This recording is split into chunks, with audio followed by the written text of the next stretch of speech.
The West, NATO, the U.S., by pumping these massive amounts of weapons into Ukraine, are again pumping up their profits and trying to delay the inevitable, where where Ukraine is going to become a part of Russia. And if I was Vladimir Putin, I would not be shy. I would not stop at the Dnieper River. I would push all the way to the Polish border, and I would really punch NATO in the nose and give them a real bloody nose, real bad. What's going to be interesting is what's going to happen with the hundreds of mercenaries that are being captured as we speak, real time in NATO, and what's going to be gleaned from them with their interrogations. Are they going to be executed? Are they going to be sent to Siberia to shovel snow? What's going to happen to these guys is going to be the interesting thing.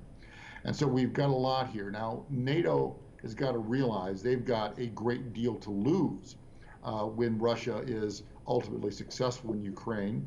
And like I said, the wisest course of action for Finland and for Sweden would be to declare neutrality and to stick by it, because they've got a lot to lose. They do not want to be the next Ukraine front. Russia will. NATO is so weak right now. The U.S. is so weak militarily.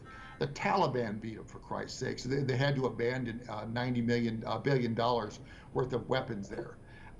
This is lunacy.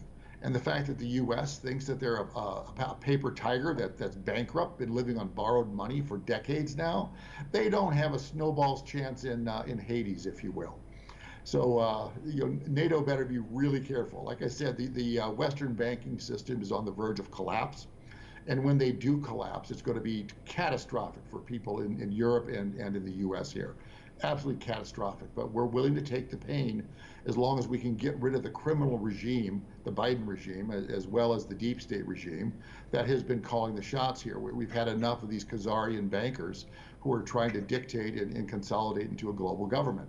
We've had enough of this nonsense already.